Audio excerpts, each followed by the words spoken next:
Hello, happy Halloween. This video is posted pretty close to Halloween, so I don't really know if you're looking for a last-minute mask idea. This one's kind of involved, but hey, anything's possible, right? A hair blow dryer in a dream. But anyway, I figured it'd be cool to do a clown mask this Halloween, just because I had never done it before, and I'll be walking you through some of my process. So for this armature base stage, I just do whatever. I'm just trying to figure out what would be a cool design, what would be, not like... Because if you're gonna make one that's similar to a mask you can buy at like Walmart, there's really no point in making one. Like, you're trying to do something weird and wacky. So I decided to do kind of like a sideways mouth clown. Because why not, I think that upside down faces and crooked faces for some reason aren't represented too well in the horror mask market. Especially if you are broke and can't afford either a custom mask or to get one of the really cool ones from like Distortions Unlimited. But basically, I just use a ton of tinfoil and a ton of hot glue and painter's tape. And also, I burn the absolute crap out of myself multiple times with the hot glue. So don't be like me and actually use gloves. Use gloves. That's very important. I also get a ton of paper mache, I use wood glue. You can use Elmer's glue. It doesn't matter.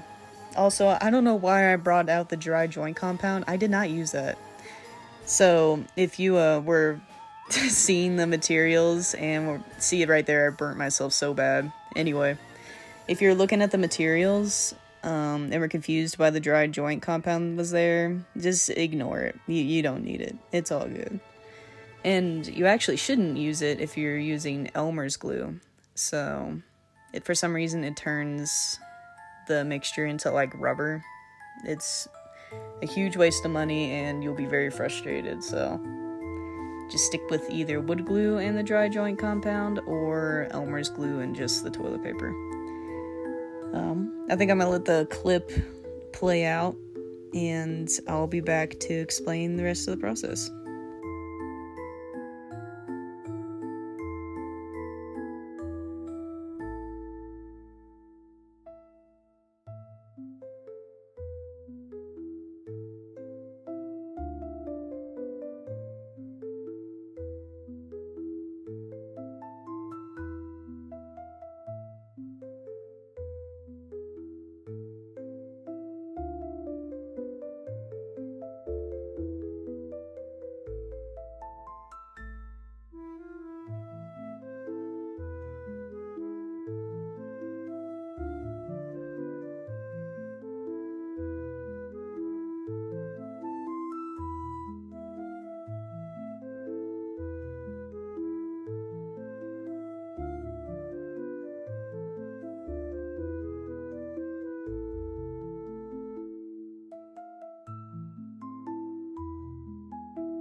Alrighty, here is the wood glue and water mixture that I used to make the paper mache. Wood glue, I really liked it this time around. I'll probably use it more just because I think it makes a way stronger paper mache blend. I don't know. I liked it more, but it really doesn't matter. Whatever you want to do. And this time I put the whole paper roll in there, because I just didn't want to spend a million years making this paper mache mixture. And again, don't do what I did, get gloves. This sucked. I was peeling my skin off and leaving like horrible rash patches for days. So I don't do what I'm doing right here. You get gloves, any gloves. But yeah, we're looking for like a pasty, buildable texture. That way you won't spend a million years. A lot of what I do is about like shortcuts and ease, because if it's super hard, I just straight up won't do it. I'm not one of those people that likes to suffer for my craft, so. But yeah, just smoosh that on. Make a one cohesive layer, because you'll be layering on some more. Yep, roll the clip.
For this layer, it's just like a detailing layer. It's a lot thinner.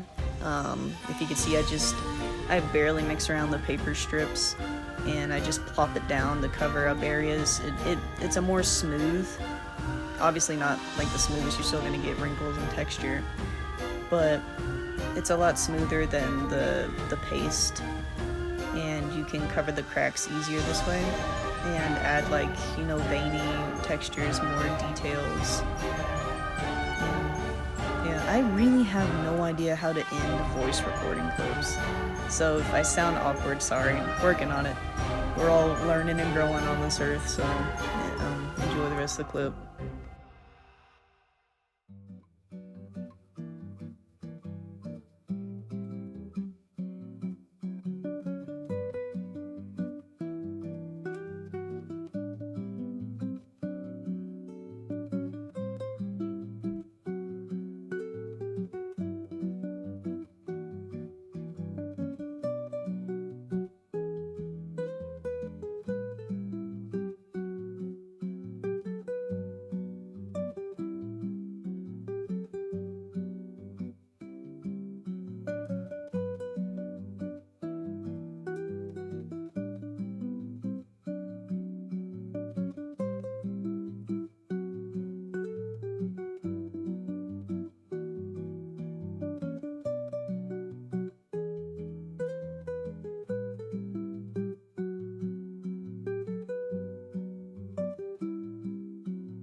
Okay, so if you're wondering why it's bright red all of a sudden, I off camera mixed a bunch of Mod Podge and red paint and spread it all over.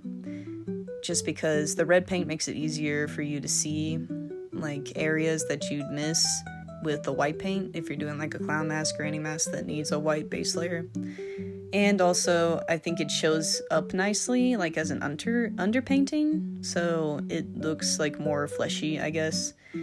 And here starts the painting process, and as you'll see in the clips, it took me a while to get it down, so don't feel bad if you have to do multiple tries to paint. Just, if you're going for flesh colors, remember to mix up like red, brown, and yellow, and blue, and white. That's important. To try and get the color that you want. There's a whole lot of painting skin tone tutorials on YouTube that would definitely explain it better than I can. But yeah, it's pretty much me just laying down the base colors. And a lot of this process is putting down a layer of paint, or I guess in the beginning, putting down the paper mache, letting it dry. It took my mask like 2 days for each layer to dry completely. So keep that in mind. Yep, it's a waiting game for sure. But I think that the end result is really cool and way cheaper than getting a super detailed mask online or at Spirit Halloween. I can't stand Spirit Halloween. I think they're way too expensive for what they are. And also the nearest Spirit Halloween to me is an hour and 30 away, so... Or I guess... Yeah, an hour and 30 away. But yeah, the first layer of paint, yeah. I need, like, some sort of transitional word or whatever. See you in the next clip.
Okay, time for one of my favorite parts of this process. It's doing the acrylic washes. As you can see, I squirt a bunch of paint into water and I just allow it to wash over the mask, and then I pat it away with a paper towel. It took me forever to get just the right shade that I wanted, and I definitely think that you shouldn't like skimp out on the exact shade that you want. Think about how the shadows would look, how the deep colors would be, and it looks like I'm ruining the mask, but since it's so watered down, you can wipe it off pretty easily, and it just stays in the cracks and crevices, and it looks pretty good.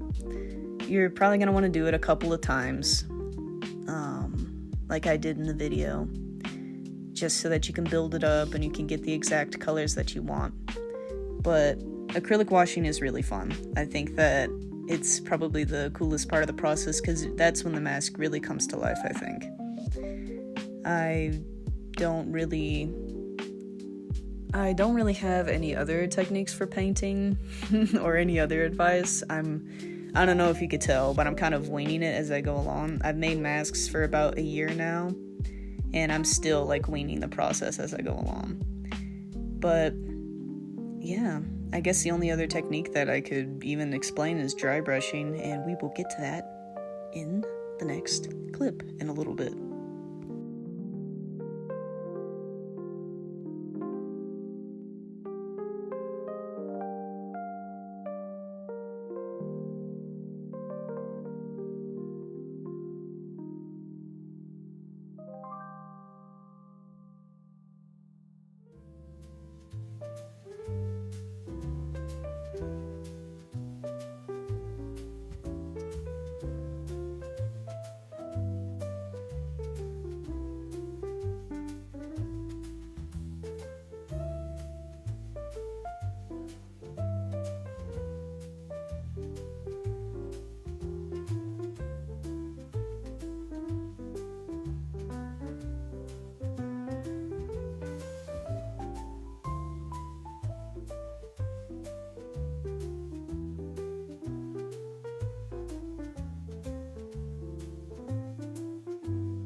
And what do you know, here's the dry brushing part.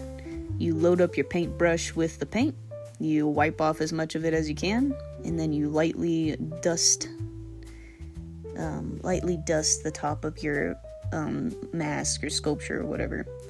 Like an angel's kiss, you're going to try and do it as lightly as possible. Or do it like me and destroy it because I got too impatient and I decided to just go crazy with it. But you know, you live and you learn. Dry brushing hits all of the detail on top, so it really makes it pop. And I think it's cool because it works really well for a clown mask because of the cakey old makeup. So I think it worked out pretty well. Yep. Next clip in a little bit.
I just added white detailing to make the makeup look more realistic with a small paintbrush. I think that this definitely was needed, so don't be afraid to go in with edits, even if you think that you've gone too far to fix things.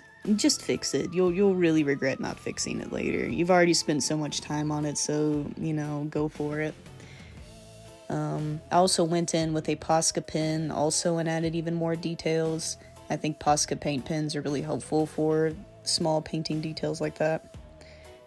And in this next clip, I'm going to be gluing on all these clay teeth I made. I found clay in the back of my office.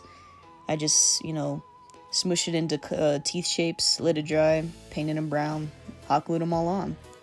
And the hot glue looked pretty cool because it was like shiny gums, and I just painted that red. Anyway, that's pretty much the end of this mask. I added some hair at the ends that, again, I also found in the back of my office. You don't have to do that if you don't want to, but I think it added some pizzazz, some much needed, razzle dazzle. And yeah, that's pretty much the end of this video. My fiance's gonna model it for a little bit. I really appreciate you guys watching, and I hope you guys had fun making your own mask.